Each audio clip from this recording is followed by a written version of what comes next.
Imagine you're thinking of buying a house and you're looking for a mortgage.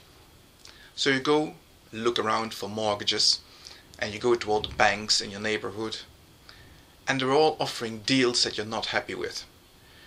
They're offering variable interest rates, but the market is very volatile and you are very worried that the interest rates will go up significantly in the near future.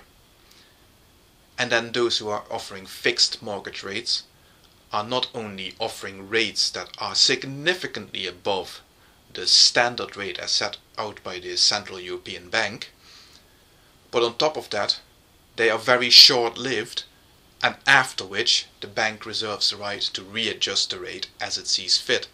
And again, you're very worried that in the future the rate will shoot up and you will end up paying through the nose. None of these mortgage deals appeal to you.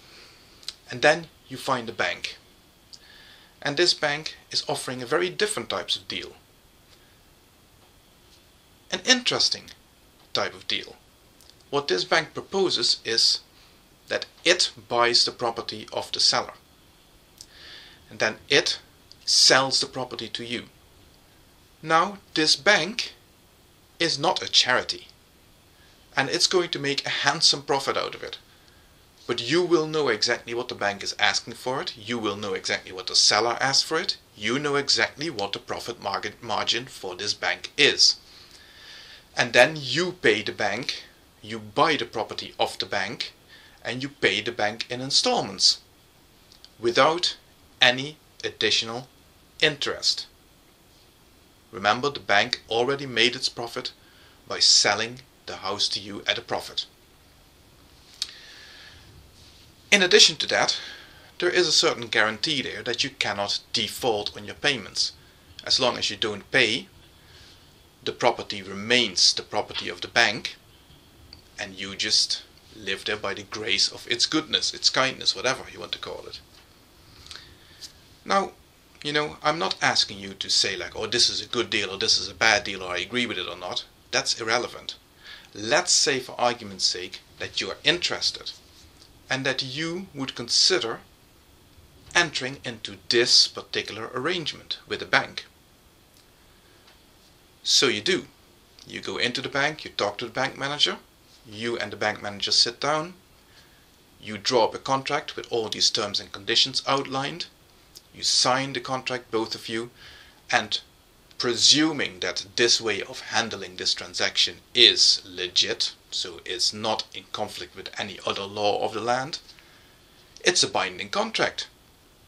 And if either of you breaks this contract, you should be able to take this contract to a court, make your complaint in a civil court, and get your pound of flesh. Perfectly valid, perfectly above board. Nothing strange about it. And yet, let's assume that this particular contract is in accordance with Sharia law.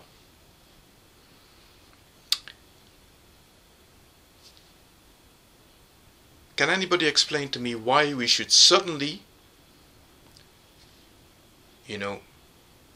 say that this cannot be done, that this way of doing a transaction is not legit, that the contract that these people have mutually agreed to and mutually signed is now somehow null and void?